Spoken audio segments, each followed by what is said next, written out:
Assalamualaikum warahmatullahi wabarakatuh. Kembali lagi bersama Miss Eka. Bagaimana kabarnya hari ini, abang kakak? Semoga kamu dalam keadaan sehat ya. Semoga kamu juga masih semangat untuk mengikuti pembelajaran kita hari ini. Harus semangat ya. Nah, bertemu lagi dengan Miss Eka di tanggal 20 Oktober 2020 dalam mata pembelajaran tematik. Seperti biasa, kita akan masuk ke materi pembelajaran kita yang baru di setiap harinya. Sebelum kita mulai, mari kita ucapkan lafaz basmalah terlebih dahulu. Bismillahirrahmanirrahim. Semoga pembelajaran kita hari ini menyenangkan dan diridhoi oleh Allah. Miss Eka kembali mengingatkan untuk kamu silahkan tonton video ini dari awal sampai akhir. Nah, nantinya kamu insya Allah lebih mudah memahami apa yang Miss Eka jelaskan dan bisa mengerjakan latihan dengan sebaik mungkin. Kita masuk ke materi pembelajaran kita hari ini.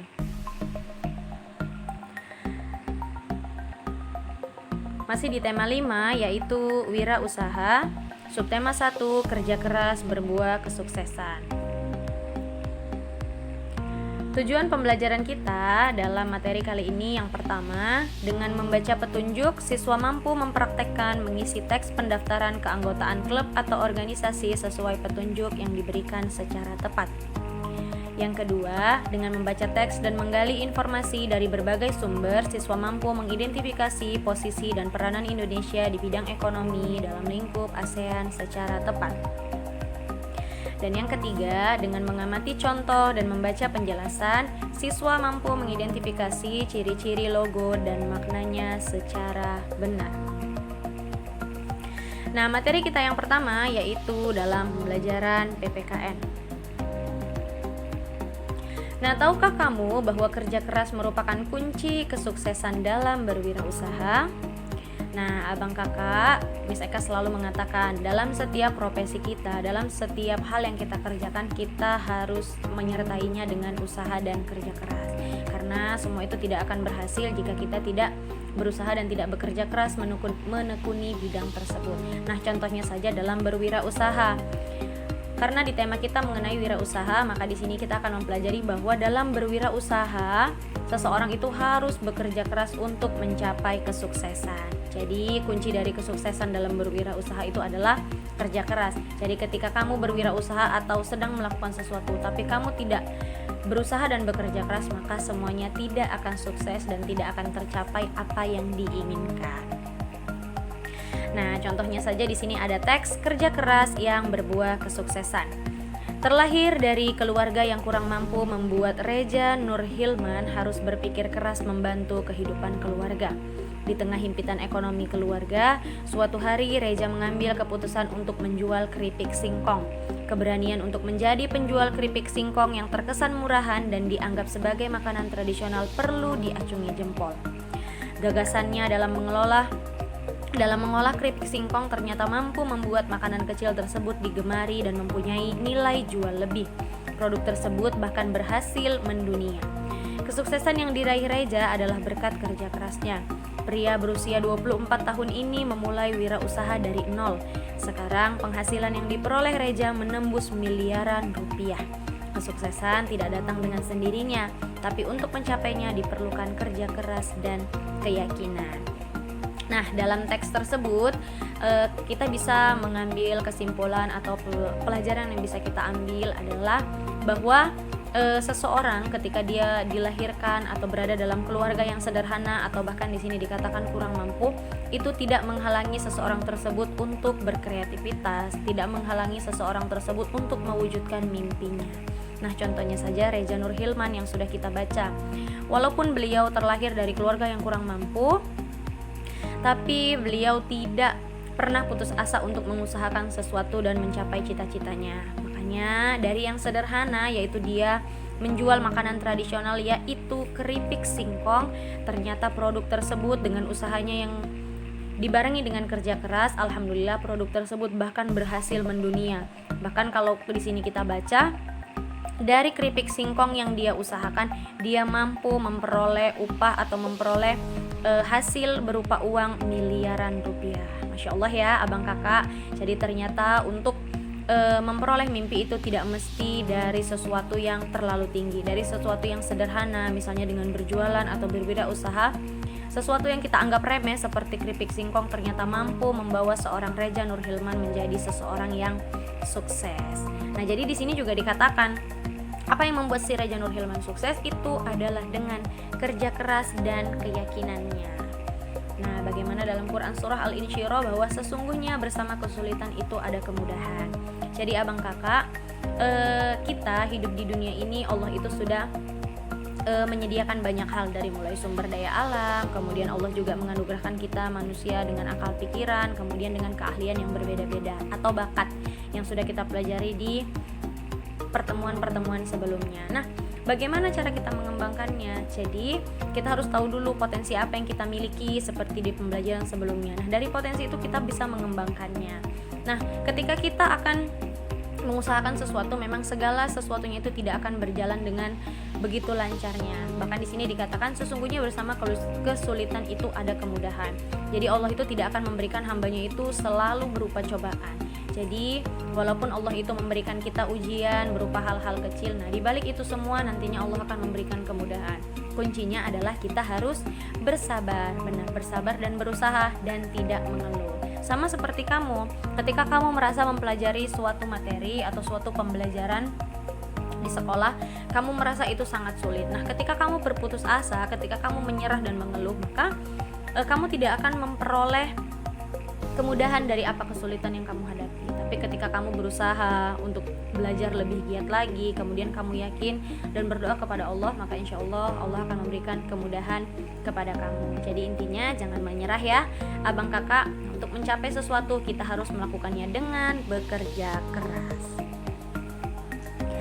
Next, kita ke materi bahasa Indonesia. Nah, apakah kamu masih ingat contoh-contoh formulir yang sering digunakan dalam kehidupan sehari-hari? Banyak ya, bahkan di materi pembelajaran sebelumnya kita sudah mempelajari formulir pengisian untuk mengikuti lomba, kemudian ada formulir pengisian untuk kegiatan ekstrakurikuler, dan di pertemuan sebelumnya di hari kemarin kita mempelajari tentang formulir untuk mengikuti klub sahabat pena. Nah, di sini kita akan mempelajari mengenai formulir kembali. Nah, petunjuk mengisi formulir. Jadi abang kakak dalam mengisi formulir itu ada petunjuknya. Nah, di sini ada 6. Yang pertama, isilah dengan tinta hitam atau pulpen. Jadi memang tinta yang berwarna hitam itu biasanya dikatakan sebagai formal. Jadi ketika kamu mengisinya dengan tinta merah itu tidak formal ya abang kakak. Jadi istilah dengan tinta hitam, biasanya menggunakan pulpen. Yang kedua, lembar formulir tidak boleh rusak atau kusut. Nah, yang ketiga, isi dengan huruf kapital. Nah, kemarin sudah bisa saya jelaskan, biasanya kita mengisi formulir itu dengan huruf kapital. Dan yang keempat, isilah identitas diri dengan sebenar-benarnya. Jadi kalau kamu menuliskan nama kamu, tulislah nama lengkap kamu, jangan kamu tulis nama Facebook atau nama Instagram kamu. Tidak boleh ya, abang kakak. Nah, jadi tulislah dengan identitas diri yang sebenar-benarnya, nama lengkap kamu, kemudian tempat dan tanggal lahir kamu, biasanya seperti itu. Nah, yang kelima, petunjuknya adalah tuliskan kota dan tanggal formulir. Jadi biasanya di bagian atas itu formulir kamu ada menuliskan misalnya di mana, misalnya contoh kita di sekolah, Percut Setuan atau Kabupaten Deli Serdang, tanggalnya berapa, misalnya 20 Oktober 2020. Nah, itu menyatakan bahwa kamu menulis dan mengisi formulir pada tempat dan tanggal tersebut. Nah, yang keenam, bubuhkan tanda tangan pada bagian yang tersedia. Biasa itu di bagian bawah formulir, kamu diminta untuk menuliskan nama dan tanda tangan kamu. Nah, selain petunjuk mengisi formulir, data diri yang harus dituliskan. Jadi data diri yang harus dituliskan itu biasanya abang kakak nama, kemudian tempat tanggal lahir, kemudian biasanya ada nomor telepon atau nomor handphone, alamat rumah, bisa juga kode pos, kabupaten, kecamatan, atau bahkan provinsi di mana kamu berada. Nah, biasanya itu yang tercakup dalam data diri yang harus kamu isi. Kemudian tujuan dari formulir. Nah, kamu juga harus tahu tujuan kamu mengisi formulir itu apa. Seperti Miss katakan bahwa formulir itu kan bermacam-macam, formulir perlombaan, bahkan ketika kita Misal kamu ingin berobat ke rumah sakit misalnya, nah biasa kamu juga diminta untuk mengisikan formulir. Nah jadi tujuan dari formulir yang kamu isi itu untuk apa? Apakah untuk kegiatan ekstrakurikuler, ataukah untuk perlombaan, ataukah untuk kebutuhan periksa kesehatan dari sekolah misalnya. Jadi kamu juga harus bisa membedakan tujuan dari formulir yang kamu isi. Nah, dan yang terakhir itu adalah manfaat formulir. Jadi abang kakak, manfaat formulir itu kan salah satunya memudahkan kamu dan memudahkan instansi atau suatu organisasi yang ingin kamu ikuti. Misalnya kamu mau mengikuti ekstrakurikuler. Nah, manfaat formulir yang kamu isi itu memudahkan guru atau memudahkan wakil kepala sekolah bidang kesiswaan itu untuk menyusun administrasinya. Nah, misalnya kalau ekskul, dia itu diurutkan berdasarkan ekskul apa yang diikuti. Misalnya sekian banyak mengikuti ekskul nasyid misalnya. Nah, begitu juga manfaat untuk formulir yang lain. Jadi banyak ya abang kakak, manfaat formulir itu disesuaikan dari formulir apa yang kita isi. Nah, itu mengenai formulir. Kita masuk ke materi IPS. Nah, abang kakak masih berhubungan dengan ASEAN. Tahukah kamu banyak kerjasama yang diselenggarakan negara-negara ASEAN untuk mengembangkan prestasi dan potensi ekonomi masyarakatnya? Salah satunya adalah dengan menyelenggarakan SEA Games. Nah, di sini kita akan membaca teks mengenai SEA Games yang ke-26. Mendulang prestasi, mengembangkan potensi ekonomi. Indonesia kembali dipercaya untuk menyelenggarakan kegiatan akbar SEA Games ke-26. Ini merupakan keempat kalinya Indonesia menjadi tuan rumah festival olahraga terbesar se-ASEAN ini setelah sebelumnya di SEA Games 1979, yang kedua ada SEA Games 1987, dan yang ketiga ada SEA Games 1997. SEA Games yang ke-26 ini dilaksanakan pada tanggal 11 sampai 26 November 2011. Upacara pembukaan diselenggarakan secara spektakuler di sepanjang Sungai Musi, sedangkan penutupan di gedung bersejarah Benteng Kuto Besak atau Fort. Nah, jadi kalau kamu ingat pada tahun 2011 Indonesia itu menjadi tuan rumah untuk yang keempat kalinya. Ya abang kakak, yaitu di SEA Games ke-26, yaitu berada di Palembang. Nah, upacara pembukaan itu bahkan diselenggarakan sangat spektakuler di sepanjang Sungai Musi. Penutupannya berada di gedung bersejarah, yaitu Benteng Kuto Besak atau Fort. Bumi Sriwijaya atau Palembang ditetapkan sebagai tuan rumah penyelenggara SEA Games di samping Jakarta yang menjadi tuan rumah pendukung. Nah, jadi kalau kamu mengingat pada tahun itu, pada SEA Games yang ke-26 Indonesia itu menyelenggarakan di dua tempat. Tuan rumah yaitu diselenggarakan di Palembang, yaitu di Bumi Sriwijaya. Kemudian untuk yang kedua yaitu di Jakarta menjadi tuan rumah pendukung. Jadi Palembang dan Jakarta itu menjadi titik pusat diadakannya SEA Games yang kali itu berkesempatan Indonesia menjadi tuan rumah. Nah, dengan demikian setelah Chiang Mai dan Nakhon Ratchasima di Thailand, salah satu provinsi terbesar di Pulau Sumatera ini akan tercatat sebagai salah satu dari 3 kota yang pernah menyelenggarakan SEA Games di luar ibu kota negara. 2 tahun sebelumnya, Laos yang baru bergabung dengan ASEAN dipercaya menjadi tuan rumah untuk SEA Games yang ke-25. Jadi untuk tahun sebelumnya, sebelum SEA Games ini diadakan di Indonesia, yaitu di Palembang dan Jakarta, SEA Games ke-25 itu diadakan di Laos. Nah, pada saat itu berusia Laos itu baru 2 tahun bergabung dengan ASEAN. Nah, kemudian Laos dipercaya untuk menjadi tuan rumah SEA Games yang ke-25. Indonesia bertekad menyusul keberhasilan Laos tersebut. Sebanyak 542 medali emas dipertandingkan melalui 44 cabang olahraga. 22 cabang dipertandingkan di Palembang dan 24 cabang dipertandingkan di Jakarta. Setidaknya ada 3 sukses yang dapat dicapai Indonesia terkait pelaksanaan SEA Games ke-26, yaitu sukses prestasi, sukses penyelenggaraan, dan sukses dalam peningkatan perekonomian, terutama di 2 kota tempat terselenggaranya acara tersebut, yaitu Palembang dan Jakarta.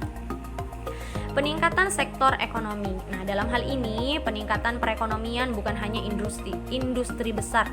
Penyelenggaraan SEA Games juga berpotensi memajukan perekonomian Sumatera Selatan secara keseluruhan.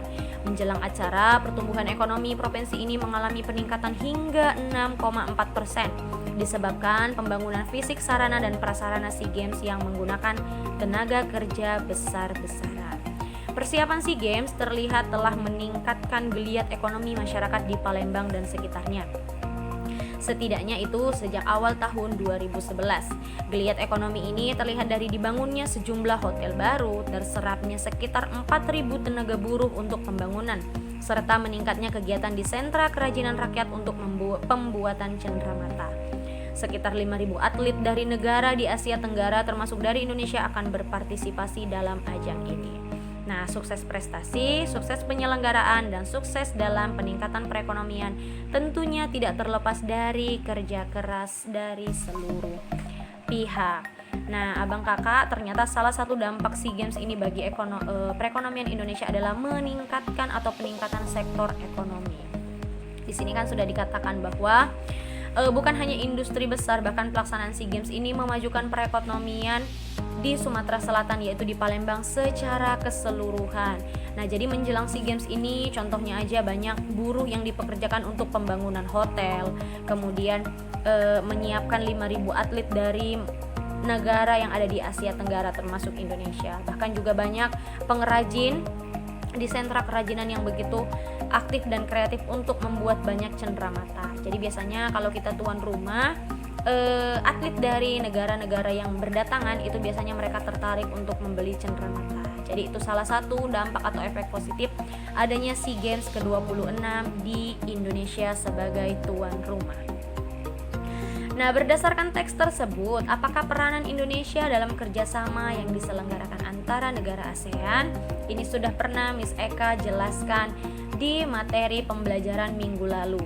Nah, untuk soal ini silahkan kamu kerjakan sesuai dengan apa yang kamu baca dan apa yang kamu dapatkan informasi dari teks yang barusan kita baca. Nah, di sini ada latihan. Ada 3 soal. Yang pertama, apa yang kamu ketahui tentang SEA Games?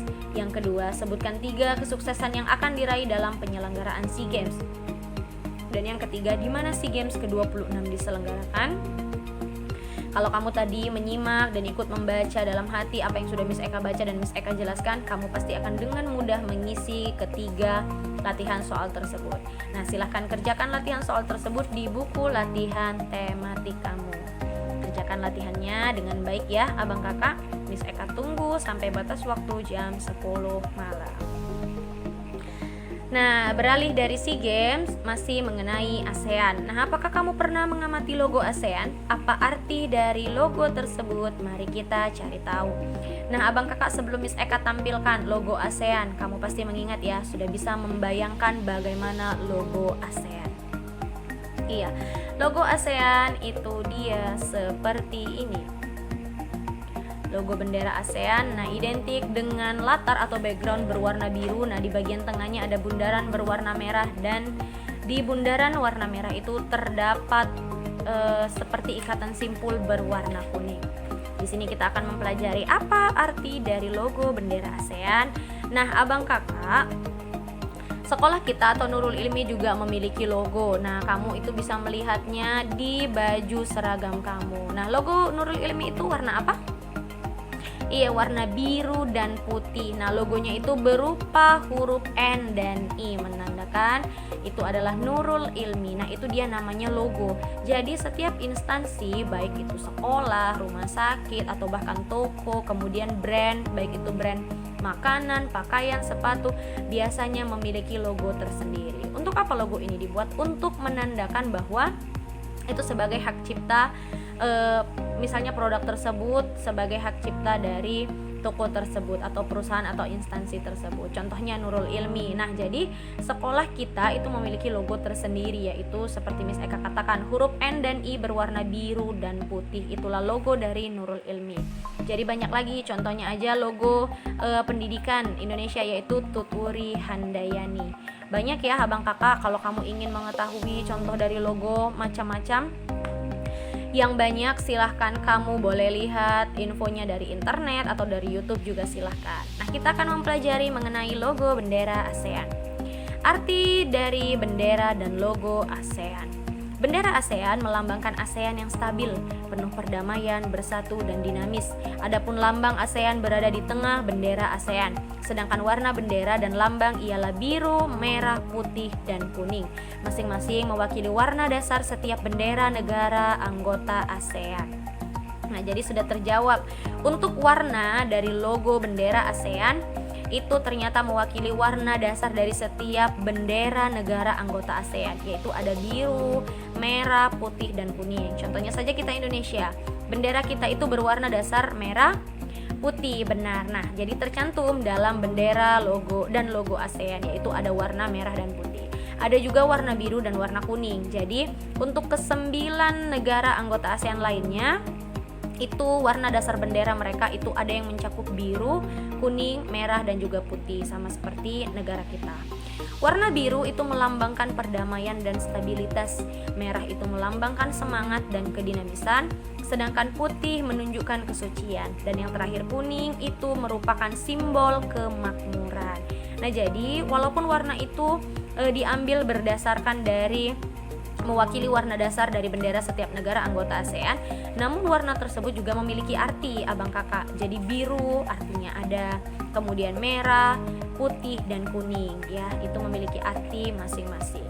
Nah, ikatan rumpun padi, nah kalau kamu perhatikan di bagian tengah logo ASEAN yang bisa katakan di dalam bundaran berwarna merah yang ada berwarna kuning, itu merupakan ikatan rumpun padi. Nah, melambangkan harapan para tokoh pendiri ASEAN agar asosiasi ini secara bersama-sama terikat dalam persahabatan dan kesetia kawanan sosial. Lingkaran melambangkan kesatuan ASEAN. Nah, jadi logo ASEAN untuk rumpun padi di bagian tengah yang berwarna kuning itu melambangkan harapan para tokoh dari pendiri ASEAN agar selalu terikat dalam persahabatan dan kesetia kawanan sosial. Sedangkan bundarannya yang berwarna merah itu lingkarannya melambangkan kesatuan ASEAN, yaitu tidak putus, ya abang kakak. Nah, itulah arti bendera dan logo ASEAN. Jadi untuk masing-masing logo itu memiliki arti dan maknanya tersendiri. Nah, alhamdulillah kita sudah mencapai akhir dari pembelajaran kita hari ini. Bisa kami mengucapkan terima kasih untuk kamu yang sudah mendengarkan dan menonton video Miss Eka dari awal sampai akhir. Semoga ilmunya bermanfaat dan insya Allah kamu mudah memahami materi pembelajaran kita hari ini. Kita ucapkan lafaz hamdalah sekali lagi. Alhamdulillahirabbil alamin. Miss Eka mengingatkan untuk ibadah harian kamu harus selalu kamu lakukan dengan baik, sama seperti bagaimana kamu melakukan ibadah harian ketika di sekolah. Untuk latihan, kerjakan dengan sebaik mungkin, dan jika sudah selesai, kirimkan melalui WA Miss Eka. Nah, Miss Eka ucapkan terima kasih. Sampai bertemu di materi pembelajaran selanjutnya. Assalamualaikum warahmatullahi wabarakatuh.